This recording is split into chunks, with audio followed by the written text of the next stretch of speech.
going to tell you something. This is a little bit questionable, but I'm going to tell it anyway because it's funny, okay? I really appreciate you women and what you got to go through when you go to the doctor. You know what I'm saying? Then you get fat, and you're not a blessed man like me, it's tough. But I went, I was peeing blood, I bet you about 10 times. So I said, man, you know, I thought it was going to stop. It never did stop, so I figured I better go to the doctor. So he sent me to what they call a urologist. Well, my neighbor works at that place. So she's there, Daddy ain't going in. I mean, yours what I'm saying. So anyway, I get in there, she's not there that day. Send me back to a room, and I'm not talking about anybody's country or anything. This woman looked like about like a 6-foot Russian. Don't mean that bad. Well, she stares at me and she says, pants off. First of all, I hadn't had a lady tell me that in a long time. I appreciate a little bit of smile. So anyway, I put my pants down. And then she walked over a couple more feet real disgusted and panties too. Well, every guy knows, I don't mean this bad now, I hope this don't sound bad. Every guy knows you don't always look the same. You know what I'm saying? When you're in this room. So I had no idea. I didn't have no prep time or nothing. She kept on looking at me. Staring at me. I'm going to go away so I can, you know, shake it or hit it or whatever it takes, you know, get ready. So she's sitting there staring at me. Well, anyway, as soon as I took my pants down, I swear she went like this. I said, what is it? So when I looked, you know, I mean, everybody thinks about the sign, but I swear, looked like I spent the weekend over at McDonald's locker over here. I didn't know if it was a pimple or an outie, but it did not look good. I'm sitting there thinking, the first time I've seen another woman in I don't know how many years you act like this. So anyway, I was all uncomfortable hanging there. It's a true story, that's what I'm telling you. It was actually entangled in the hair, so bad. So anyway, he gives me those 3 words everybody wants to hear. In the stirrups. Oh, right. So now I'm up here, and now the shelter's covered, and I don't know where it is now. So he says, all right, honey, go get it. Oh, I mean, she's like this, oh no. So she goes after it, finds it, pulls it out, gets snaps back on her. Her and Dr. Gold kind of jumped. Well, anyway, he's come out there and he's got this big hose, it looks like. I said, Doc, what are we going to do with that? He said, you know what I'm going to do with that? Good luck, you know. So anyway, now I'm sitting there and Ace looking through this thing. Hey, how's it going? It's great. So anyway, finally I get done, that lady's gone. I'm humiliated. I think he actually threw my clothes at me. So I go outside, and I'm hearing this roaring laughter. But what great, I need a good laugh, you know. So I go around the corner, and there she is, the Russian queen. She's on her knees, okay, holding court. Got 5 women there, just talking yakety yak, yakety yak, yak, yak. They're screaming. Oh, since she looks over and sees me. Mr. Goldsmith, Mr. Goldsmith, how you doing? So anyway, I head out there, tell my wife, I'm disgusted. So I go over to Walmart, you know, finally calm down a little bit, go over to the music department. All of a sudden, about 20 minutes later, I walked in the aisle, and there she is. Hey, hey, what's the chances, Mr. Goldsmith? Hey, hey. So,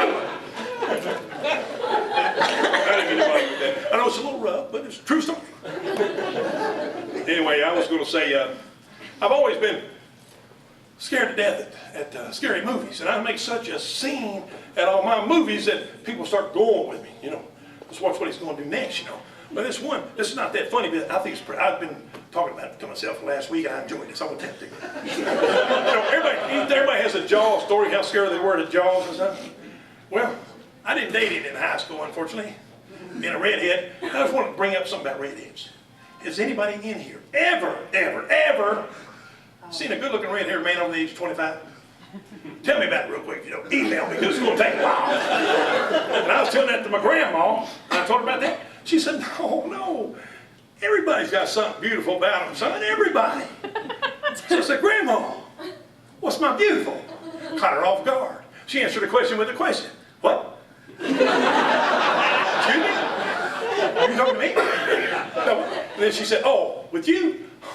It's those beautiful eyebrows. white rounds. I was said toenails. You know what I'm saying? I didn't mean to get off the story, but that was something that kind of bothers me. So anyway, I'm in the drive-in, no date. Me and my buddy, I'm pretty sure he's not a very good dater either. So I'm sitting here now, I'm thinking about it. He's a little bit heavy. There's not much room between him and the steering wheel, you know. I'm over here. You remember the car's kind of had that little hump before? I'm on the other side of that hump over here. All of a sudden, if you remember Jaws, he's under the water. There's a hole in the boat, and he's looking in that hole. And that big head goes down in that hole. You remember that? That particular time, I not only screamed, but I jumped. And when I jumped, I was in his lap, caught between the pressure of his lap and that steering wheel. What happened? So anyway, I'm going like this, and then that car's giving it this. That car's rocking, I'm feeling all kinds of pressure. I'm like, what back here, you know? So anyway, he opens the door up, kicks me out. I've never even seen a chick kicked out of the drive-in, you know what I'm saying? So I tried to play that off. Anybody want popcorn? Candy? Anyway, I was in college, and you know, unfortunately, you know, we get kind of macho and stuff. I'm no different. Play college football, I think I'm the man. So I had 2 bad pinched nerves. Anybody ever had a pinched nerve? Not only does it hurt, I mean, when it goes out, you act crazy. Well, I had 2 of them, so when mine go out, I'm crazy. So anyway, I had a pinched nerves in my neck, and I'm walking down to the front. You know, I'm walking down to the front, thinking, I hate to say this. What if there's anybody here with big red? I mean, that's just the way it is. So I'm looking, I don't see anybody. So I get all the way to the front. My buddy's already stopped. You know, a college guy, I can't go back. It's kind of uncool. So I parked in the second row. Put my feet up on the front row between these 2 chairs like this. Watched the movie Exorcist. It was later on. We watched it. You know, it's already been out, but I've never seen it. Well, anyway, you remember the part where the preacher's by the bed and she turns and throws up on him? Scared me to death. She turned and threw up on him. When she did, I mean, I screamed. And when I screamed, I turned, okay? I turned violently. But when I did, I pulled my groin. I turned to my stuck, my legs are stuck. I pulled my groin to pieces. And then both my nerves in my neck went out, so I fell on the floor, okay? So by now, all these people are screaming, okay? But they just now coming down from the scream. Kind of stopped. About that time, I rose. And I mean, that whole place is screaming, screaming. I was ready to go behind me. It's like this. So anyway, I know it sounds like fake, but they stopped that movie. You know, they had stop, check, see if everybody's all right. I went back and said with my boys. Anyway, the next day I go to practice. I came like, whoa, something here limping like crazy. Coach said, what happened? So you know me, I give him the long version.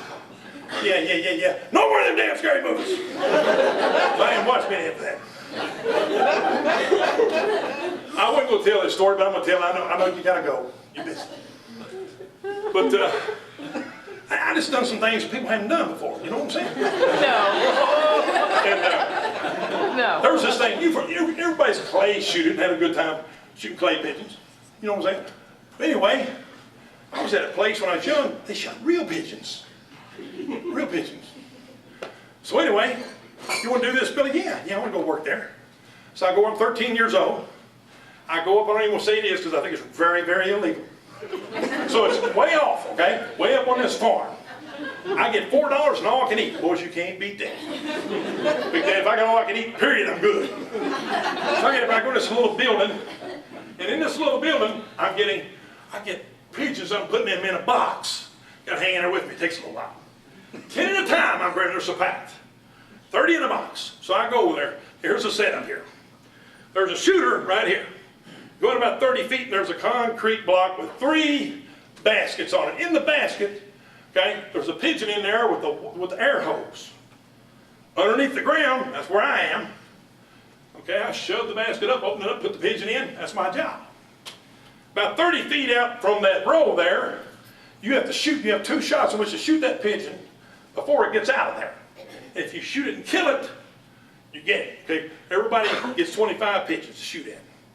So they have a little runner right here, and this runner's job is to catch a wounded pigeon before it gets out, and it counts. If you don't, it doesn't count.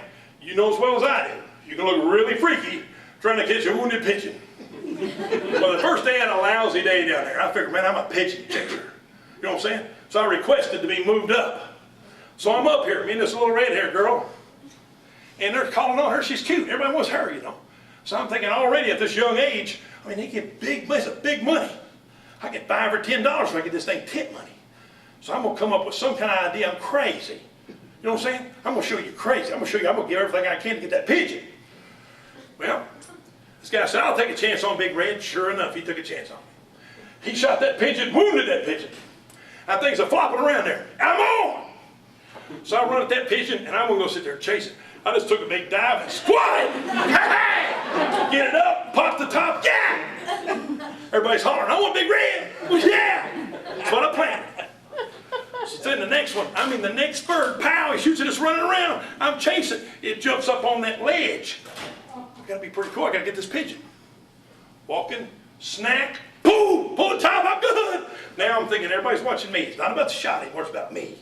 So I gotta come up with a different plan, this third one. So the third one, I'm there, guy shoots it, wounds it. I'm running after it. My goal, I'm gonna slide in, snap it up, pop the top, raise it up. I'm the man. I slide in, get it just like, it pops out, I get hung under the fence, I can't get it. It's up on the fence right here, drops a couple, flies off, I was back underneath. Anyway, I'm just trying to say, I don't think anybody's seen anything like that. A couple things I've learned from being old and heavy, and I'll let y'all get out of here. Number one size does not fit all. Number two, if there's a chance, take the table or the small booth. And always go to the handicap stall if you want to get the job done. Thank you very much. I know y'all busy.